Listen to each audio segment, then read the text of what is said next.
sont les petits trucs qu'on peut donner aux filles pour choisir un collier, pour commencer la journée de bonne humeur, comme toi tu peux l'être tous les matins?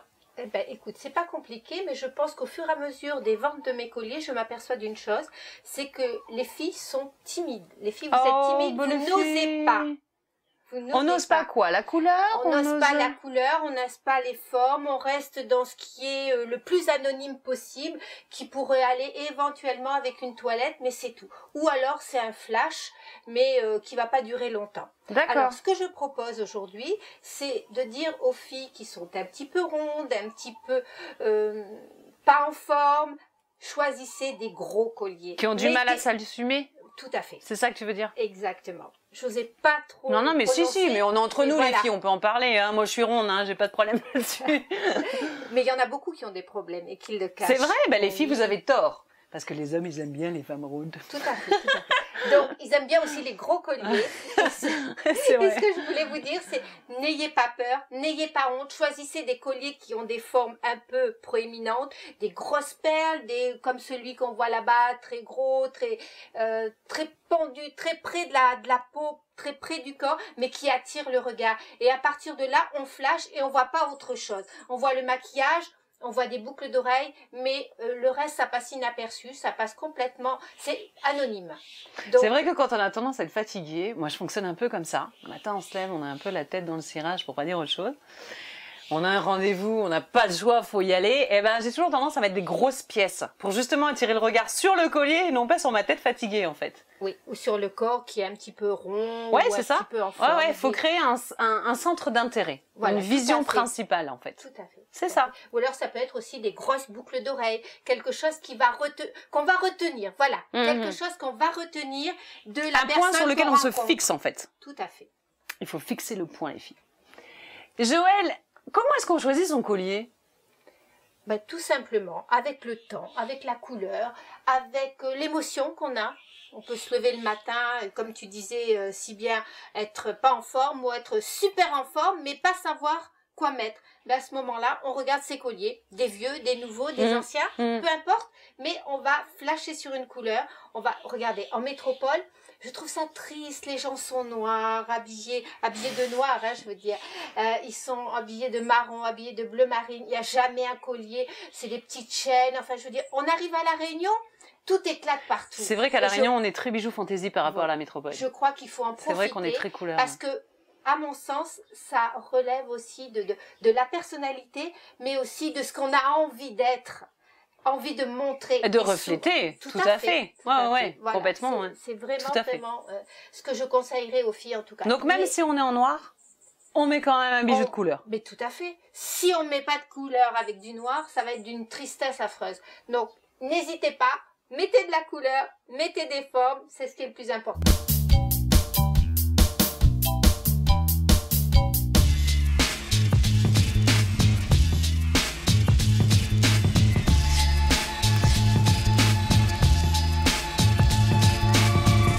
Massage, on applique l'huile, on commence par un éclairage, mais celle-là, ça va être un éclairage très rapide.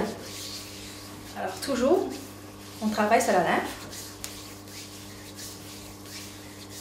Alors, on dit un éclairage rapide parce que le palpé roulé, c'est un soin dynamique. Très dynamique.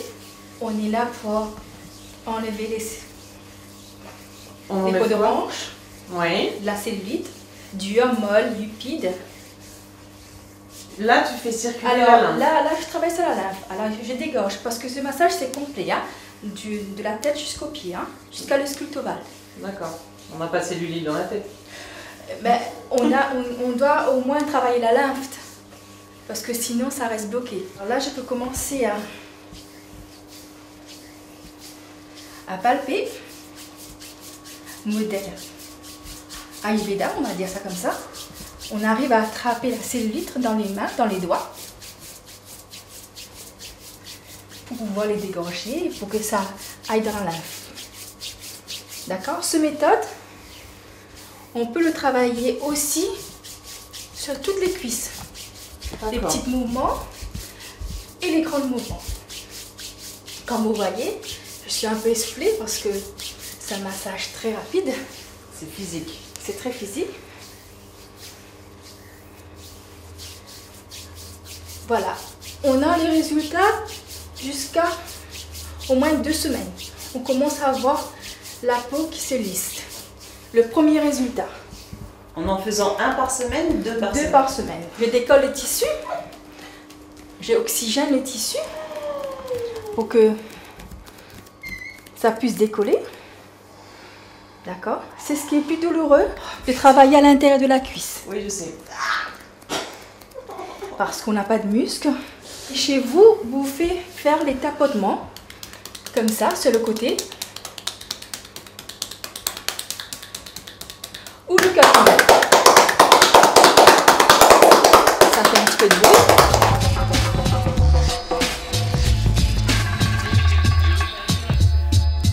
Maintenant, on va travailler d'autres parties circulaires. Comme vous voyez, on a travaillé toute la partie devant de la cuisse. Intérieur, extérieur, au milieu. Voilà. Et là, on peut continuer. Alors, chez vous aussi, vous pouvez faire le kneading. Alors, c'est le doigt qu'on le met comme ça. Et après, on arrive à cibler la cellulite entre les doigts. Vous vous massez jusqu'à que ça chauffe. Et quand ça chauffe, ça veut dire que ça fait son travail. 3 mouvements à redire. Le cupping. Le kneading. Chez vous. Le tapotement.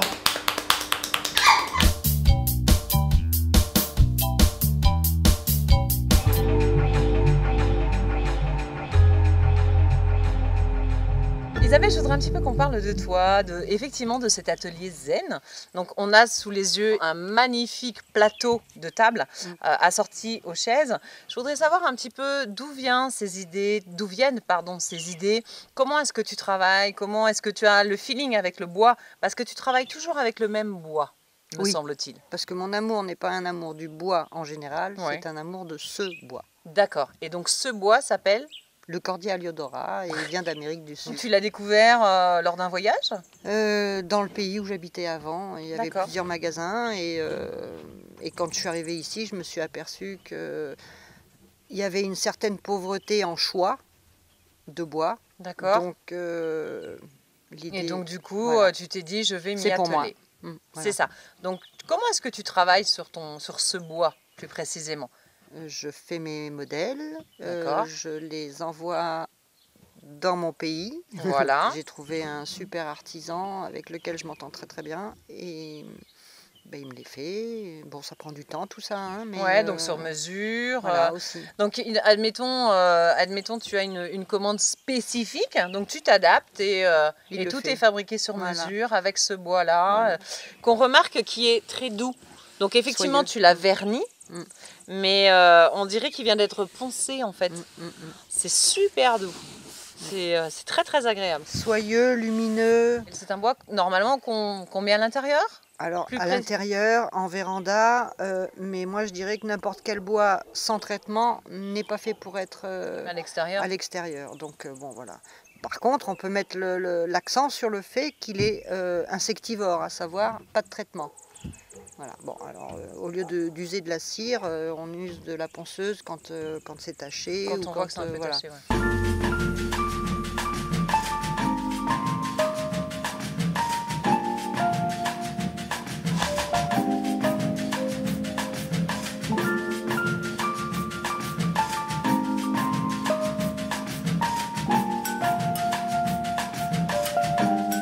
Tu fais des lampes, tu fais des sapins de Noël, tu fais de magnifiques tables, tu fais aussi des bars cocktails.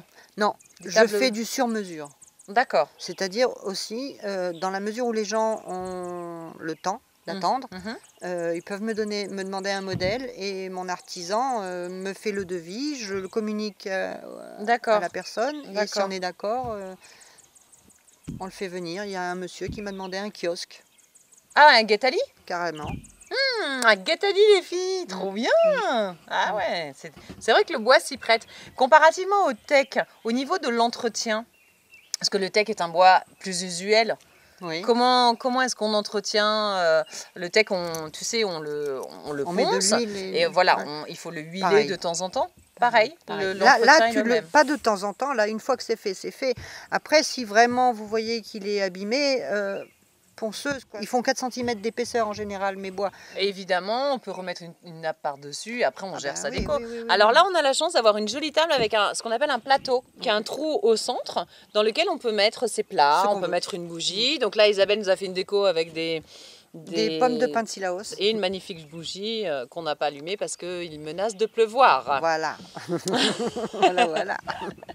En tout cas, merci pour ce zénitude de moment. Comment est-ce qu'on pourrait dire ce moment en nature, ce moment super agréable que j'ai passé avec toi. Merci. Avec les oies, avec les chiens, avec le jardin et tout l'esprit zen qui va avec en fait. Ce que j'aimerais, voilà, c'est ça. Ce que j'aimerais apporter en plus de ce bois, c'est que les gens... C'est une atmosphère qui atmosphère, dégage. Voilà, exactement, exactement. Ce bois incite à être tranquille et apaisé.